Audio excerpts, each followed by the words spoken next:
Mesdames et messieurs, bonsoir et merci de regarder RTI 1. Aujourd'hui, nous parlerons de l'intelligence économique qui s'impose de plus en plus comme un levier essentiel pour le développement des économies africaines. Nous parlons ici d'un domaine qui consiste à collecter, analyser et à exploiter des informations stratégiques, un domaine qui revêt une importance capitale dans un contexte de mondialisation et de compétition accrue. En Afrique, l'intelligence économique confrontée à des défis spécifiques liés notamment à la diversité des contextes nationaux, à la qualité des données disponibles et à la nécessité de renforcer les capacités locales. Néanmoins, les enjeux sont considérables: sécuriser les investissements, favoriser l'innovation, améliorer la compétitivité des entreprises et des États et anticiper les risques. On en parle dans quelques instants dans Ça fait l'actualité. Le décor est ainsi planté. Avant de retrouver nos invités, je vous invite à regarder ce reportage, un sujet réalisé par Siaka Kone, et on se retrouve tout juste après. L'intelligence économique se définit comme l'ensemble des actions coordonnées de collecte, de traitement, de diffusion et de protection de l'information pour l'entreprise ou l'organisation en vue de la prise de décisions à la fois stratégiques et organisationnelles. L'information est la matière de base de l'intelligence économique, concept qui s'inscrit dans la stratégie globale de l'entreprise.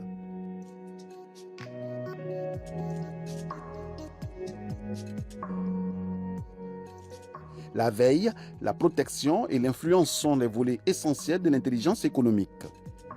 Les avantages de l'intelligence économique sont entre autres la maîtrise de l'environnement, de ses objectifs, ainsi que la surveillance des menaces et des opportunités du marché. Les économies africaines produisent pas mal d'informations à travers différents groupes et réseaux. Cependant, le timing et l'utilité des informations pour l'entité constituent des facteurs déterminants dans un environnement aussi concurrentiel et compétitif. Voilà, c'est un reportage de Siaka Kone qui introduit le sujet de ce jour. Avec nous sur ce plateau, le professeur Lambert Ngaladjo Bamba, président du comité d'orientation de l'Institut africain de la réflexion stratégique. Bonsoir, professeur. Bonsoir. Merci d'être avec nous sur ce plateau de RTI1. Juste à côté de vous, nous avons M. Simplice Yeboué, chargé du département Leadership et Suivi Évaluation à l'IARES. Bonsoir. Bonsoir. Merci d'avoir répondu à notre invitation, chers messieurs, chers professeurs. Je vais m'appesantir un peu sur le professeur Bamba. J'ai envie de m'attarder un tout petit peu sur votre parcours, qui est somme toute très impressionnant, pour ne pas dire important. Vous êtes le professeur Lambert Ngaladjo Bamba. Vous êtes une figure reconnue dans le domaine de l'économie en Côte d'Ivoire et même au-delà. Vous avez occupé des postes très important, notamment vous avez été commissaire chargé de la politique macroéconomique de la CEDEAO, conseiller technique au ministère de l'économie et des finances en Côte d'Ivoire, enseignant-chercheur à l'université Félix Houphouët-Boigny de Cocody depuis 1988. C'est bien cela? Je poursuis. Ça ne me rajeunit pas. Voilà, vous avez été également directeur du Centre ivoirien de recherche économique et sociale, le CIRES. Je continue. Vous avez quelque chose à apporter? Et je suis chercheur encore au CIRES. Très bien, très bien. Et donc, vous avez plusieurs années durant contribué à la formation des jeunes en économie sur le continent africain. Si on doit parler de vous, on continuera jusqu'à demain. Je vais m'arrêter là. Je vais m'arrêter là. Alors, professeur, vous avez continué, sinon vous avez contribué à une meilleure contribution des enjeux économiques de la région et à l'élaboration de politiques beaucoup plus efficaces. C'est donc un honneur de vous avoir en face de nous sur ce plateau pour parler justement de l'intelligence économique. Alors, nous allons démarrer avec M. Simplice Yeboué. Nous commençons avec vous. Présentez-nous pour commencer l'Institut africain de la réflexion stratégique, en abrégé IARES. Merci. Alors, l'Institut africain de la réflexion stratégique est un think tank.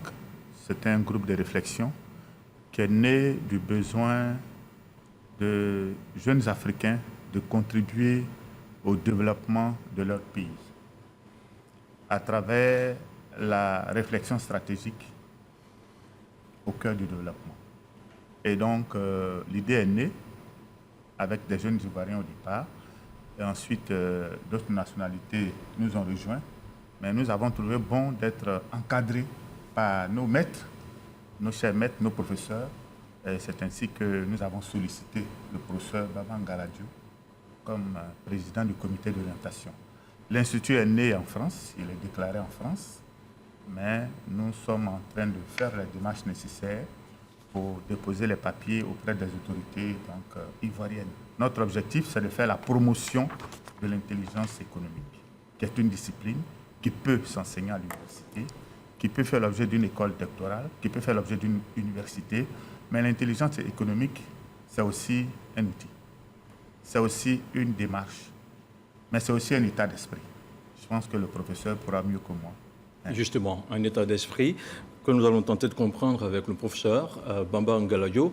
Alors, bonsoir encore une fois. Nous sommes en face de vous. Nous sommes dans un cours magistral. Wow. On va simuler un amphithéâtre de l'université de Cocody. Alors, dites-nous, qu'est-ce que l'intelligence économique? Bon, de façon triviale, on pourra dire que l'intelligence économique, c'est un outil d'aide à la décision stratégique. Vous savez, de plus en plus aujourd'hui, nos économies, excusez-moi, allez-y, dans le cadre de la mondialisation, on a une très forte concurrence entre tous les pays. Les entreprises également de tous les pays sont exposées à cette même concurrence, d'où chacun adopte des comportements plutôt stratégiques. On avait les anciennes théories qu'on enseignait en matière de relations économiques internationales, basées sur des avantages comparatifs, etc. et autres. Mais aujourd'hui, c'est beaucoup plus des avantages stratégiques qu'il faut mettre en avant. Et pour repérer ces avantages stratégiques, on a besoin de collecter suffisamment d'informations. Or, justement, pour ces derniers temps, avec les nouvelles technologies de l'information et de la communication, on est submergé par tout un ensemble d'informations et c'est à l'intérieur de ça qu'il faut arriver à trier, trouver les bonnes informations au bon moment pour aider à la prise de bonnes décisions stratégiques qui protègent les intérêts des organisations, qui peut être un pays, qui peut être une région, une localité, qui peut être une entreprise. Également, il faut que cette information-là soit disponible au bon moment pour leur permettre de prendre les décisions idoines qui puissent protéger vraiment leurs intérêts. Alors, vous parlez d'avantages comparatifs et d'avantages comparatifs. Qu'est-ce que c'est pour le citoyen lambda que je suis? Bon, ce qu'on appelait dans les relations internationales, notamment en matière de commerce international, les avantages comparatifs, c'était de considérer que, bon, pour que je puisse vendre davantage à l'international que les autres, il faudrait que les coûts de production soient plus bas chez moi qu'ailleurs. D'accord. Or, aujourd'hui, il n'y a pas que les coûts de production qui importent. Il y a un ensemble d'éléments stratégiques qui vont intervenir, qui ne sont pas véritablement matérialisés sous forme de coûts qu'on peut percevoir et qui vont intervenir. Déjà, l'image même que vous, en tant qu'entreprise, vous présentez aux gens, cela peut faire, malgré le coût de vos produits, on va les acheter. L'image que votre pays présente, malgré un certain nombre de coûts élevés, on va préférer venir investir chez vous que d'aller investir là où les coûts sont totalement bas, mais dont l'image déjà est donc l'image revêt un aspect très capital dans tout ceci. Voilà, et cette image-là, ça va être un ensemble d'informations qu'on va produire qui va vous permettre de ressortir cela. Très bien. Alors, Monsieur Yeboué, comment définissez-vous aujourd'hui l'intelligence économique dans le contexte africain? Alors, donc, comme je le disais tout à l'heure, l'intelligence économique est un état d'esprit. Donc, qui permet d'anticiper. C'est un état d'esprit qui permet d'anticiper. Alors, c'est un outil de gestion, de management, mais c'est aussi une démarche donc, qui met la réflexion stratégique au cœur du développement.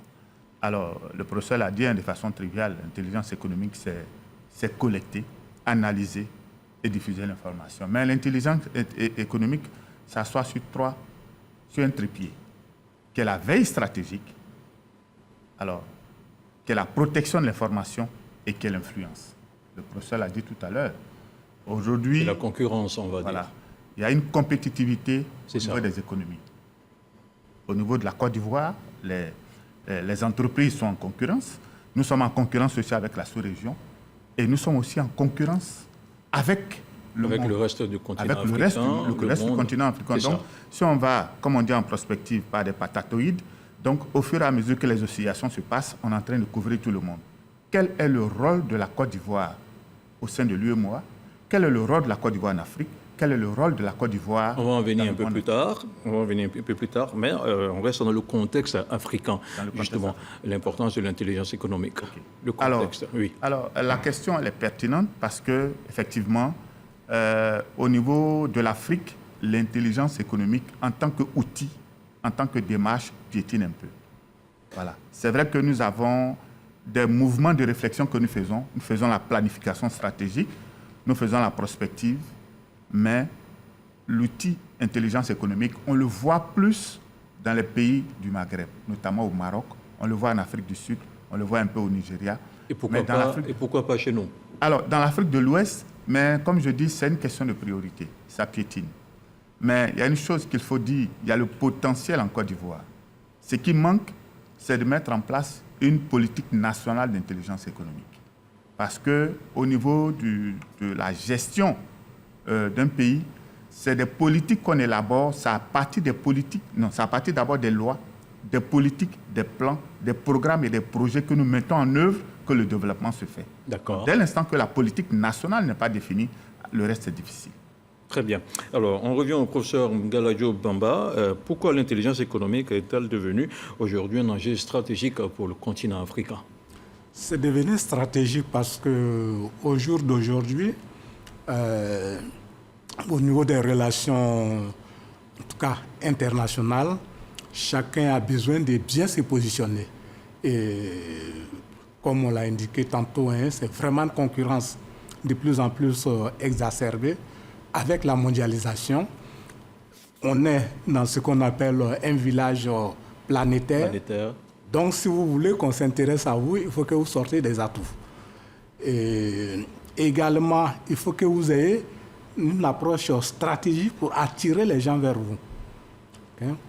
Donc, de ces faits-là, c'est devenu de plus en plus important.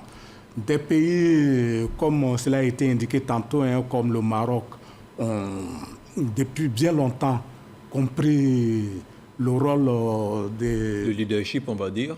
De leadership en la matière d'intelligence économique.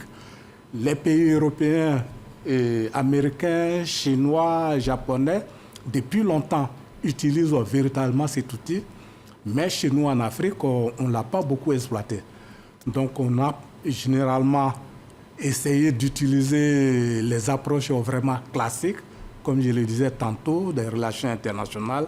Mais de plus en plus aujourd'hui, il faut que nous puissions arriver à basculer vers ces nouvelles méthodes qui sont d'autant plus importantes que, comme je l'ai dit, avec l'éthique, on est envahi de tellement d'informations aujourd'hui qu'il faut des experts pour les trier, pour ressortir l'information stratégique dont on a besoin pour pouvoir se positionner et prendre les bonnes positions. Pouvoir rivaliser assez durablement avec les autres. On poursuit avec vous, professeur. Quelles sont les spécificités de l'intelligence économique sur le continent africain par rapport aux autres régions du monde entier, par exemple?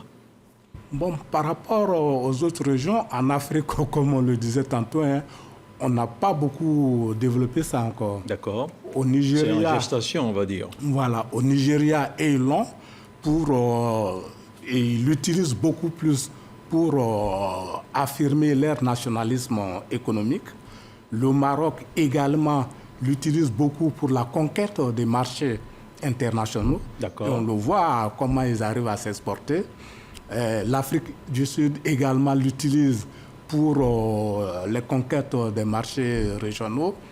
Et chez nous, en Afrique noire, on a quelques pays qui aujourd'hui commencent à déployer cela.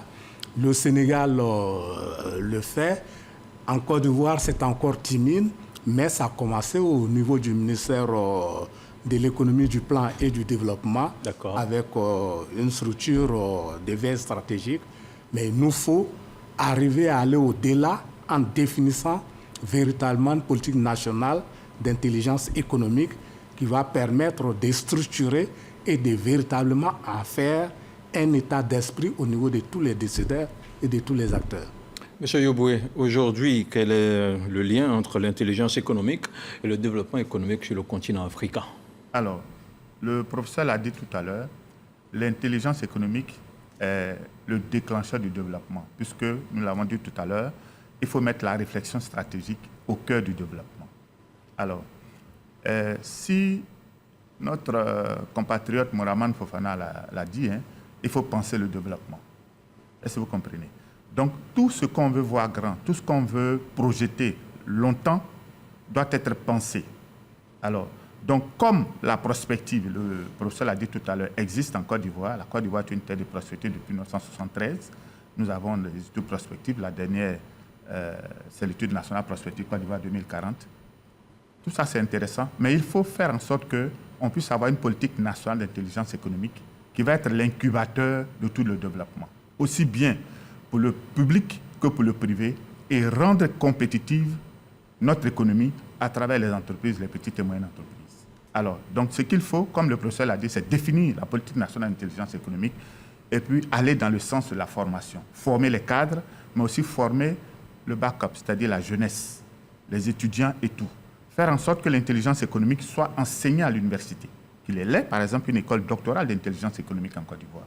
C'est comme ça que ça va rentrer dans la pratique. Et que l'intelligence économique fasse partie du milieu de la recherche pour pouvoir entrer dans nos habitudes. Et qu'on observe dans la pratique ce qu'il y a, qu'on fasse des études pour faire des améliorations au fur et à mesure.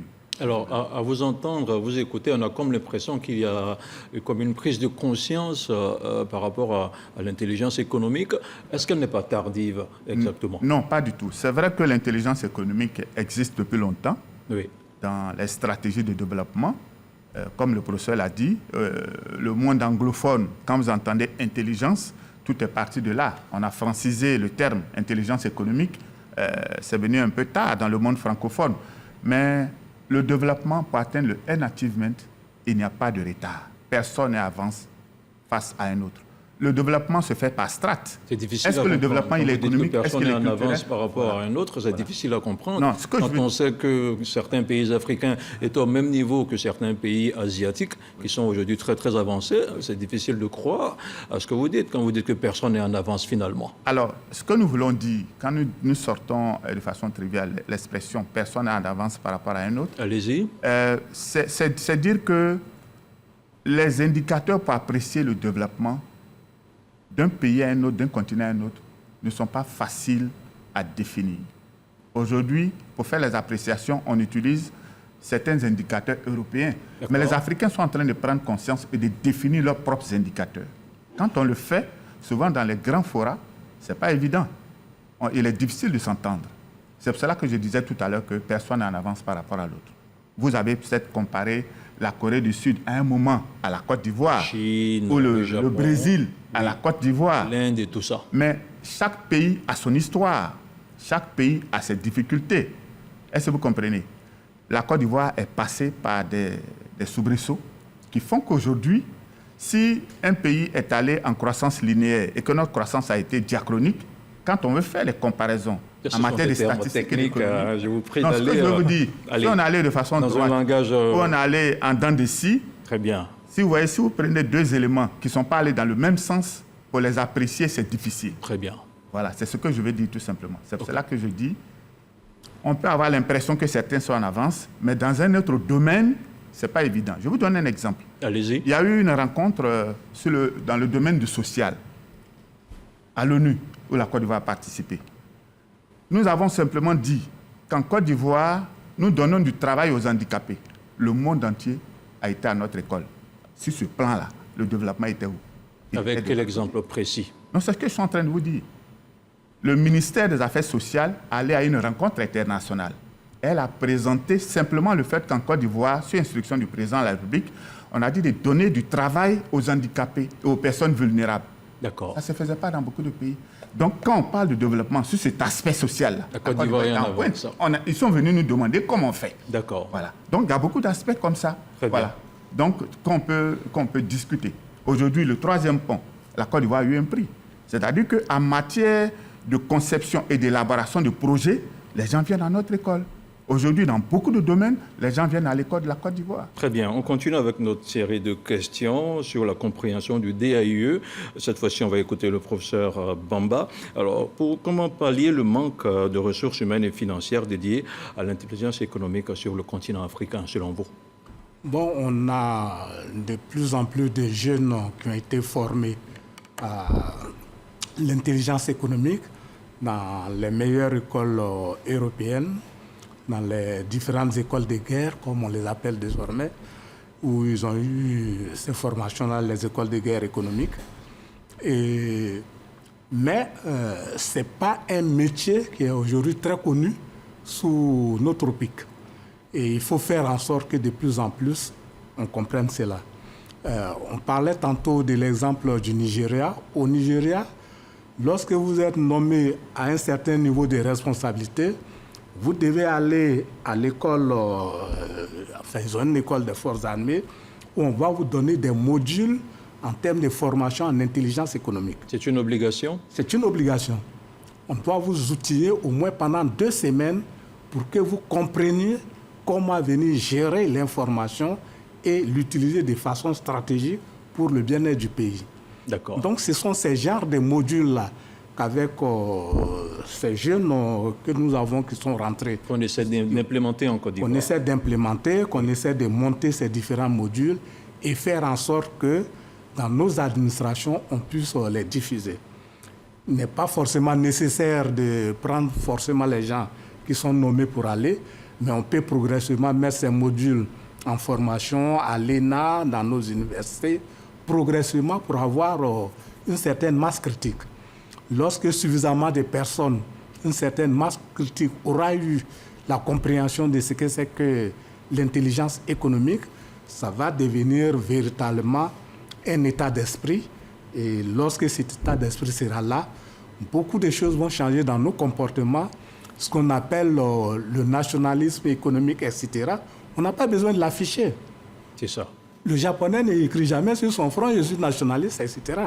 Mais dans son attitude, dans son comportement, il le met en œuvre pour le bien-être de son pays. Avant d'aller plus loin, est-ce que ces modules sont déjà en application ici en Côte d'Ivoire? Si oui, combien de personnes réagissent et de quelle façon à ces différents modules? Nous les avons élaborés et nous cherchons actuellement comment pouvoir vraiment avoir des partenariats avec différents ministères, avec différentes structures pour pouvoir les diffuser de façon convenable aux agents, en tout cas aux responsables ivoiriens, pour qu'on ait vraiment cette masse critique-là dont nous avons besoin. Alors, à présent, dites-nous comment est-ce que le gouvernement joue-t-il la promotion et la protection de l'intelligence économique en Afrique? Quel est le rôle du gouvernement sur ce point? Le rôle du gouvernement est fondamental parce que, d'abord, pour lui-même, il a besoin de cette matière-là, de cette intelligence économique. Et en plus, c'est lui qui doit le promouvoir vraiment avec, comme nous l'avons indiqué tantôt et réclamé, avec la mise en place d'une politique nationale d'intelligence économique. C'est elle qui va donner le cadre et qui va permettre donc la mise en place d'un certain nombre de mesures d'accompagnement pour qu'on puisse déployer véritablement cette politique-là au niveau de l'ensemble des acteurs importants pour la mise en œuvre de cette politique nationale d'intelligence économique. Très bien. Donc le rôle du gouvernement est vraiment central. Bon, c'est vrai, il a besoin pour cela d'avoir des cadres également qui sont formés, qui sont prêts à se mettre à sa disposition pour la mise en œuvre. Et nous pensons qu'au niveau de la Côte d'Ivoire, dans le cadre justement du DAIE que nous avons, on a suffisamment de personnes qui peuvent aider à faire ces déploiements-là. Comment promouvoir une culture de la confidentialité du partage de l'information au sein des entreprises africaines? Monsieur Yoboué, c'est à vous que je m'adresse cette fois-ci. Oui. Alors, donc, la promotion d'une culture de la confidentialité de l'information passe quand bien même on sait qu'il y a du protectionnisme de part et d'autre. Voilà, passe par, comme nous l'avons dit tout à l'heure, la mise en place d'une politique nationale d'intelligence économique et la mise en œuvre, la pratique effectivement des outils et de la démarche de l'intelligence économique. Mais ça ne veut pas dire que rien ne se fait. Pour l'instant, il y a des choses qui se font, mais nous voulons que ça se fasse mieux et que ça se fasse plus facilement. Alors, comme le professeur l'a dit tout à l'heure, cela nécessite qu'on ait une masse critique de personnes qui sont des formateurs, mais qui sont des experts qui peuvent accompagner les institutions publiques, les structures publiques, mais aussi qui peuvent accompagner les structures privées. Alors, aujourd'hui, si on ne le fait pas, nous mettons notre économie à risque, mais nous pouvons mettre certains cadres à risque. Est-ce que vous savez que quand vous voyagez, par exemple, dans un aéroport, si vous ne faites pas attention, vous pouvez vous faire voler, entre guillemets, vous pouvez faire prendre toutes les informations de votre pays ou bien de votre entreprise. De quelle façon? Voilà. Aujourd'hui, il y a des aéroports dans lesquels il ne faut pas allumer son ordinateur. Il ne faut pas se connecter sur un Wi-Fi. Parce que vous allez trouver des gens qui ont des appareils pour capter toutes vos informations. Aujourd'hui, vous pouvez aller à des endroits où on peut vous prendre toutes les informations sur votre carte magnétique. C'est pour cela que... C'est une pratique illégale à tout point de vue. Oui, c'est une pratique illégale, mais les gens le font. Et aujourd'hui, sans faire de la publicité, il y a des porte-monnaies qu'on appelle RFID qui protègent les données, dans lesquelles il faut mettre vos cartes magnétiques pour les protéger. Donc, comme le professeur l'a dit tout à l'heure, rien que par les TIC, quelqu'un peut, à distance, vous voler vos informations. Ça peut être à côté de votre maison, ça peut être dans un aéroport. Mais il faut connaître cette technique-là. Et il faut former les gens à la sécurité informatique, mais il faut aussi former les gens à la sécurisation des économies. Je ne vais pas aller dans les détails pour révéler certaines choses ici pour effrayer donc le public, mais c'est dire que c'est du sérieux et il faut qu'on y aille. Et puis, nous sommes à la révolution numérique, on doit y prendre part. Est-ce que vous comprenez? Si on ne le fait pas, on va être 2 fois en retard. Et je pense que l'intelligence économique va être le chemin le plus court par lequel on peut résoudre donc la problématique que vous avez posée. En restant sur le sujet de l'intelligence économique, dites-nous aujourd'hui comment les entreprises africaines peuvent faire face à la concurrence internationale dans le domaine. Alors, donc, comme le professeur l'a dit tout à l'heure, dans la compétitivité, il faut avoir de la compétence et puis il faut avoir des armes. Les armes aujourd'hui, ils sont stratégiques. Ils tiennent de la formation, mais ils tiennent de certains outils de gestion et de management. Une entreprise compétitive est une entreprise qui remplit certains critères. D'abord dans son pays, mais une entreprise qui est capable d'aller à la concurrence parce qu'en son sein, on applique les méthodes d'intelligence économique. C'est pour cela que nous sommes en train de faire la promotion de l'intelligence économique. Voilà, au plan national. Et nous demandons que le gouvernement accompagne du mieux qu'il peut les entreprises en élaborant la politique nationale d'intelligence économique. Tant que la politique nationale d'intelligence économique n'est pas élaborée, chacun peut faire ce qu'il veut faire, mais ça va être difficile. Il faut un accompagnement, mais il faut que la base soit posée et que cette plateforme nationale-là soit posée. Professeur Bamba, selon vous, comment est-ce que le gouvernement peut justement mettre en place, sinon en application, cette politique liée à l'intelligence économique? D'accord. Avant de répondre spécifiquement à votre question, allez-y. Je crois que je ne voudrais pas qu'on effraie nos auditeurs.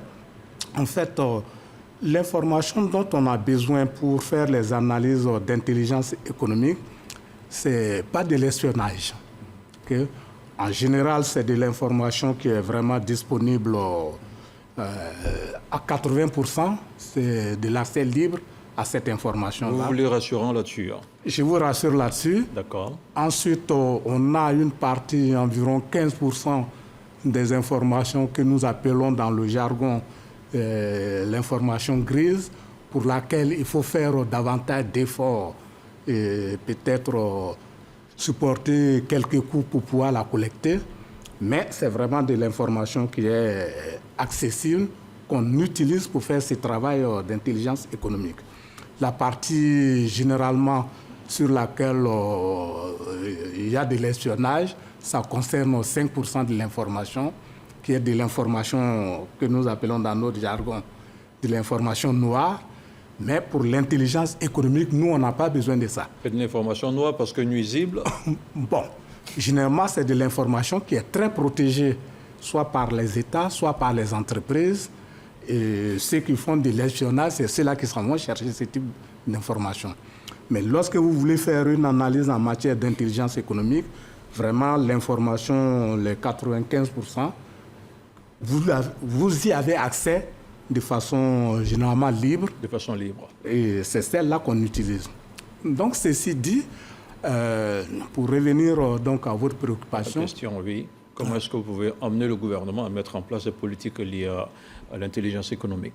Comment amener le gouvernement? Bon, nous approchons déjà d'un certain nombre de structures, notamment le ministère de l'économie, du plan et du développement, qui a déjà en charge la prospective et puis la veille stratégique, avec qui nous essayons de travailler ensemble et nous allons chercher à renforcer ces liens-là pour pouvoir promouvoir davantage l'intelligence économique.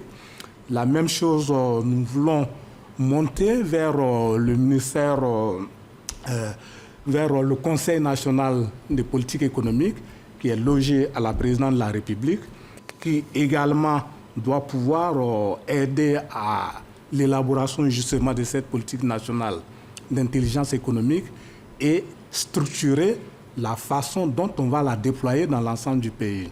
Il y a un certain nombre de ministères clés, notamment le ministère de l'Intérieur, le ministère des Affaires étrangères, le ministère de la Justice, avec qui également il faut arriver à tisser un partenariat fort sur ces questions-là, parce que, vous savez, certaines de nos régions ont des potentialités. Et il faut accompagner les élus locaux pour qu'ils puissent valoriser tous ces potentiels-là et également protéger un certain nombre d'intérêts qui y sont. Et quand vous parlez de potentialité, vous faites allusion à quoi exactement? Ça peut être, des potentialités en matière d'activité économique. D'accord. Ça peut être également des éléments culturels qui méritent d'être protégés parce que valorisables autrement. Or, si on ne les protège pas, ça va perdre la valeur. Donc, il y a tous ces éléments-là qui sont de plus en plus importants, qui nécessitent qu'on puisse accompagner ceux-là, et ça peut leur permettre d'attirer des investisseurs dans ces régions. Aujourd'hui, il faut créer suffisamment d'emplois pour beaucoup de jeunes qu'on a. Donc, tous ces domaines-là deviennent de plus en plus très stratégiques, et il faut qu'on arrive à accompagner tout le monde dans ces domaines-là. On continue avec vous. Comment l'intelligence économique peut-elle contribuer à la gestion durable des ressources en Afrique, justement? Justement, elle est très, très fondamentale parce que, vous savez, souvent, on le voit, vous avez certaines grandes économies qui ont des ressources naturelles, mais qui ne les exploitent pas aujourd'hui et qui viennent tout faire pour pouvoir faire ces découvertes-là dans nos pays et nous pousser à exploiter. Or, c'est des ressources épuisables. Vous avez un exemple bien précis? Si oui, allez-y. Il y en a tellement. Vous prenez le domaine du pétrole, etc. et autres. Les découvertes se font dans nos pays, on exploite, mais c'est des ressources épuisables. Le jour où ce sera épuisé, c'est là qu'ils vont commencer à mettre pour eux en valeur. Et le prix va en ce moment tellement monter qu'ils vont gagner énormément. Alors, à quel moment le protectionnisme doit intervenir dans ce cas de figure-là? Ce n'est pas du protectionnisme classique en tant que tel. Le protectionnisme classique qu'on connaît, c'est de mettre des droits de douane, des barrières, etc. pour empêcher. Que faut-il faire en l'espèce? Ce qu'il faut faire, c'est de faire des analyses stratégiques et regarder sur l'ensemble des ressources que nous avons, qu'est-ce qu'on met en valeur maintenant, qu'est-ce qu'on peut différer. Prenez l'exemple de la Côte d'Ivoire.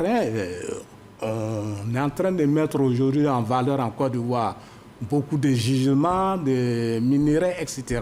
Effectivement. Mais ces gisements ont toujours existé en Côte d'Ivoire. C'était là.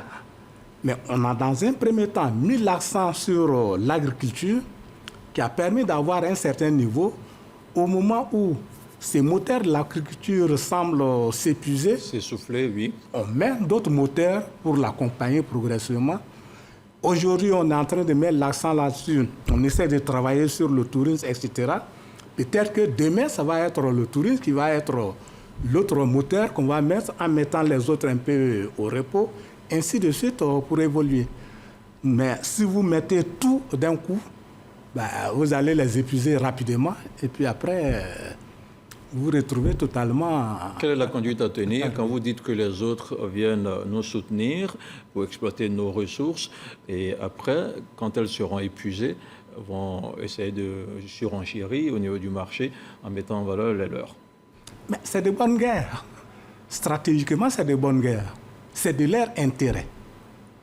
Maintenant, nous, est-ce que quand ils nous approchent pour tel ou tel type d'exploitation, est-ce qu'en ce moment précis, c'est de notre intérêt? Et c'est là que l'intelligence économique va nous permettre de pouvoir répondre à ce type de questions. Vous voyez un peu l'enjeu. Est-ce qu'au moment où on nous dit « ceci est bon pour vous, faites-le maintenant », est-ce que c'est le bon moment? Un exemple qu'on peut vous donner, un historique. À la fin des années 80, la Côte d'Ivoire était exportateur net de riz. D'accord. Mais on est venu nous expliquer qu'on n'était pas compétitif, donc il fallait plutôt préférer importer du riz que de continuer à développer du riz local, la culture du riz. Toutes les usines qu'on avait installées dans toutes les régions de la Côte d'Ivoire, toutes ces grosses usines ont été fermées, la Satmassi a été arrêtée, etc. Et aujourd'hui, quelle est notre situation en matière de riz? On est en train de relancer un programme pour dire maintenant qu'on veut devenir autosuffisant en riz. Dans quelles conditions, dans quel contexte? Alors que si on avait continué à l'époque, vous imaginez à quel niveau on serait aujourd'hui. D'accord. On va poursuivre. Simplici Oboué, avec vous cette fois-ci. Quels sont les outils numériques les plus adaptés pour collecter l'information et l'analyser de façon stratégique sur le continent africain face à toutes ces menaces? Alors, répondre à la question peut nous amener à citer des éléments qui vont faire l'objet de publicité. Voilà. Et donc, on va y aller. Alors, donc, les outils numériques, ce sont des outils qui sont adaptés aux situations. D'accord. Voilà. On ne va pas faire un répertoire des outils, voilà. Mais c'est selon l'étude qui sera faite, selon le pays et selon l'entreprise, qu'elle soit publique ou privée, que les outils seront définis.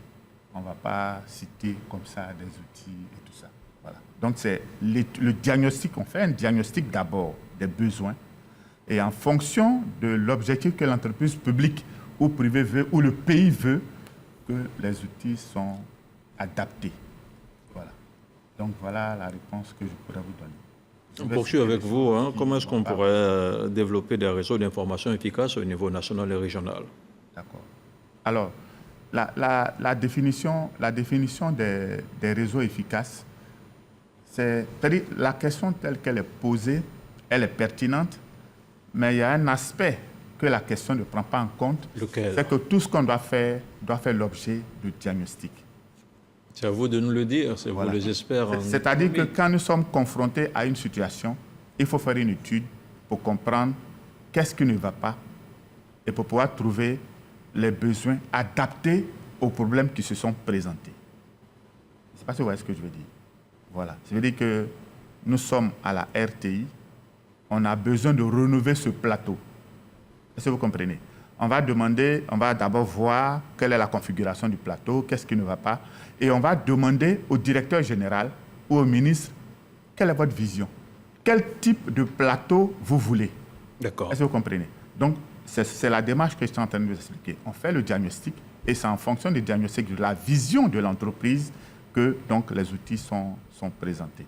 Voilà. Alors, tout à l'heure, le professeur Mamba a dit beaucoup de choses intéressantes, des choses aussi qui font également peur, qui nous appellent à prendre des mesures urgentes pour protéger notre économie. La veille stratégique, elle se présente de quelle façon, dans ce contexte précis, selon vous? Okay.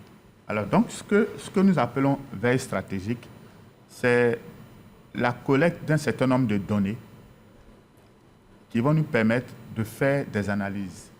Aujourd'hui, faire une veille, c'est avoir des informations précises sur une situation de départ par rapport à une situation que nous voulons corriger. Je prends un exemple précis. Nous voulons améliorer la scolarisation en Côte d'Ivoire. Alors, si nous regardons par exemple au niveau, je vais prendre par exemple le cas de le primaire, il y a des avancées en Côte d'Ivoire. Je vais prendre par exemple le cas de la troisième par exemple, du secondaire 1. On se rend compte quand on analyse les résultats que les résultats par exemple au BPC ne sont pas très bons. Est-ce que vous comprenez? Au plan national.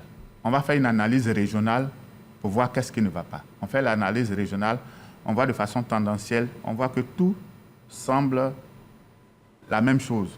Alors, la question qu'on va se poser, c'est qu'est-ce qui fait que, au plan national, au plan régional, les indicateurs, selon les résultats, ne sont pas bons? On va analyser la situation des familles et des enfants. On va analyser la performance des enfants. Et tous ces analyses, les éléments que nous sommes en train de collecter vont nous permettre maintenant de faire la veille. On va se poser une question essentielle. La situation de départ, la situation de référence que nous avons, nous pouvons la changer en combien d'années? En 1 an, qu'est-ce que ça peut donner? En 5 ans, qu'est-ce que ça peut donner? En 20 ans, en 10 ans, qu'est-ce que ça peut donner? En 25 ans, dans l'espace d'une génération, qu'est-ce que ça va donner? C'est ça. En quoi est-ce que la situation va profiter aux entreprises? Sachant que quand quelqu'un a le BPC, vous voyez, il peut travailler. Est-ce que vous comprenez? Donc, on va essayer de voir l'adéquation formation-emploi. Donc, si on se rend compte que c'est urgent d'avoir des diplômés du niveau du BPC pour en faire des ouvriers qualifiés, l'État va déployer les grands moyens. Est-ce qu'il va falloir soutenir donc, les familles et donc les parents pour aider à améliorer la situation, si c'est là que se trouve le problème? Est-ce qu'il va falloir faire du suivi scolaire au niveau des élèves pour améliorer la situation? Donc, les indicateurs de départ qu'on a captés, la situation de départ qu'on a captée et les améliorations qu'on veut, c'est ça qui va constituer le dispositif de veille stratégique. On peut multiplier les exemples, on peut sortir de l'éducation, on peut aller dans le commerce, on peut aller dans l'agriculture, on peut aller dans l'aéronautique. Donc, en fonction des domaines qu'on veut changer, on va appliquer des éléments précis. Alors, voilà. on comprend avec votre explication que l'intelligence économique est assez transversale. On va aller maintenant dans le contexte africain, comprendre la DAIE avec le professeur Bamba. La 3e édition du DAIE, le débat africain de l'intelligence économique, s'est déroulée en République démocratique du Congo, après les 2 premières éditions qui sont tenues au Maroc, c'était le 15 et 16 novembre dernier. Qu'est-ce qui a été donné de voir aux participants et quelles sont les recommandations faites lors de ce week-end de réflexion? Bon, malheureusement, moi-même, je n'avais pas pu être présent là-bas. Mais il faut dire que lors de ces assises-là, ce que nous essayons de faire, c'est non seulement faire des échanges sur la situation du pays qui nous accueille, mais également en profiter pour faire de la formation. Faire de la formation d'un certain nombre de personnes qui sont intéressées, qui s'inscrivent, à qui on donne déjà les fondamentaux et l'envie d'apprendre davantage sur la question. Oui. Pour que par la suite, on puisse, soit dans notre réseau, continuer à les former. Et puis, autre chose, parce que vous savez, hein, et là, il a indiqué tantôt, en matière de veille stratégique, le problème, c'est qu'il faut avoir la bonne information avant tout le monde. Si vous arrivez à avoir la bonne information avant tout le monde, vous pouvez anticiper de ce qui va arriver et ça vous permet de prendre les décisions idoines pour déjà aller dans le sens que vous souhaitez. C'est ça. Donc vous voyez, c'est vraiment ça également l'un des grands rôles de la veille stratégique. La veille stratégique. Et c'est quelque chose qu'il nous faut de plus en plus vraiment promouvoir, non seulement dans nos administrations, dans nos entreprises et au niveau de la gouvernance nationale, c'est fondamental. Alors, à Kinshasa, vous avez pris rendez-vous pour les prochaines éditions pour Bruxelles et Lualaba. Pourquoi le choix de la capitale belge et de cette province congolaise qui est riche en minerais? Alors, ce que nous allons dire à la suite du professeur, c'est que l'Institut africain de la réflexion stratégique a un outil de promotion de l'intelligence économique. C'est le débat africain de l'intelligence économique. vous l'avez dit tout à l'heure, après 2 éditions au Maroc, qui était l'Afrique blanche, excusez-moi pour les termes, on a voulu rentrer en Afrique noire. Parce que comme le professeur l'a dit tout à l'heure, l'intelligence économique en Afrique noire est en train de piétiner un peu. Et donc, dans la démarche de l'intelligence économique, quand nous voulons mener une action, on le fait en fonction du besoin. On fait le diagnostic en fonction du besoin. D'accord. Quand vous parlez du Congo RDC, la richesse là-bas, c'est les minéraux. Donc l'analyse est faite au niveau des minéraux. Je vous informe par exemple que nous avons une entreprise qu'on appelle la Sinomine à RDC Congo, qui à elle seule fait 1/4 du budget du Congo. D'accord. RDC. C'est impressionnant. Et les minéraux, les mines à elles seules font 80% du budget. Vous voyez déjà. Et donc, l'analyse est faite à ce niveau. Voilà. Et donc, il y a eu des contributeurs, il y a eu des panels, il y a eu beaucoup de gens qui sont intervenus. Alors, l'idée du rendez-vous encore en RDC est due au fait que l'organisation des débats a connu quelques petites difficultés. Les organisateurs, nous avons été résilients. Nous avons été tellement résilients que les gens ont trouvé qu'il fallait qu'on revienne encore au Congo. Vous souhaitiez le faire à Abidjan? Madame le gouverneur, comment? Vous souhaitiez le faire à Abidjan? Non, c'est l'idée qu'à Abidjan, on se prépare à venir à Abidjan. Comme le professeur l'a dit, on se prépare à venir à Abidjan. Donc voilà pourquoi nous repartons au Congo. L'idée de la Belgique, c'est que le besoin avait déjà été exprimé il y a 2 ans, d'organiser le débat en Belgique et aussi au Cameroun. Mais comme le Cameroun sera en élection en 2025, et même la Côte d'Ivoire aussi, peut-être que nous allons repartir au Congo. Le Maroc aussi a demandé, nous serons au Maroc, nous serons en Belgique, mais on verra. Mais ce qui est sûr, c'est qu'il y aura 3 ou 4 débats l'année prochaine. Très bien. Mais la Côte d'Ivoire, c'est pour 2026. Et 2025. 2026. 2026. Voilà. Très bien. On laisse passer les élections et puis on viendra. Voilà. Maintenant, ce que je veux vous dire, c'est que le professeur, lui, le président du comité d'orientation, il n'a pas toujours le temps d'être avec nous. Parce qu'il peut dire oui, et puis bon, des contraintes d'agenda ont fait qu'il ne peut pas venir. Donc très souvent, quand on fait les débats, après, bon, on n'a pas la chance de l'avoir avec nous. C'est comme ça que, bon, il vous a dit tout à l'heure, il n'a pas pu être là. Sinon, ça va parce qu'il ne veut pas. On va terminer avec le contexte ivoirien, professeur Bamba, avec des questions qui sont spécifiques à la Côte d'Ivoire, notamment ce qui concerne l'intégration régionale. Comment l'intelligence économique peut-elle soutenir l'intégration économique de la Côte d'Ivoire au sein de la CEDEAO, par exemple, et de l'UEMOA, tout en renforçant la compétitivité des entreprises ivoiriennes sur le marché régional? L'intelligence économique est fondamentale pour cela, parce que au sein de l'UEMOA, nous devons nous positionner. Au sein de la CEDEAO, nous devons également nous positionner et avoir la meilleure place que possible. Et par rapport à cela, il faut que nous arrivions à comprendre d'abord qu'est-ce que nous voulons être au sein de ces organisations. D'accord. Ensuite, ceux qui sont nos partenaires, qu'est-ce qu'ils attendent de nous? Qu'est-ce qu'ils essaient de voir? Il nous faut anticiper tout cela. Et c'est par rapport à cela que nous allons élaborer nos stratégies d'implantation véritablement au sein de ces structures-là. Que faire pour pouvoir plaire au maximum à l'intérieur? Parce que ce n'est pas évident. On se met dans une famille qui est de plus en plus grande. Lui et moi, c'est 8. La CEDEAO, c'est 15 pays. Donc, plus on est nombreux, plus forcément il va y avoir des frictions. Ça devient compliqué. Et puis même au sein de ça, ensuite, il faut se projeter après au niveau de l'Union africaine et puis au niveau mondial. Donc, à chacune de ces étapes-là, nous devons définir nos stratégies, qui est définie par les diplomates. Il nous faut également faire une analyse précise pour voir qu'est-ce qu'on doit gagner dans chacune de ces organisations-là. Parce qu'il faut reconnaître, c'est coûteux pour le contribuable ivoirien.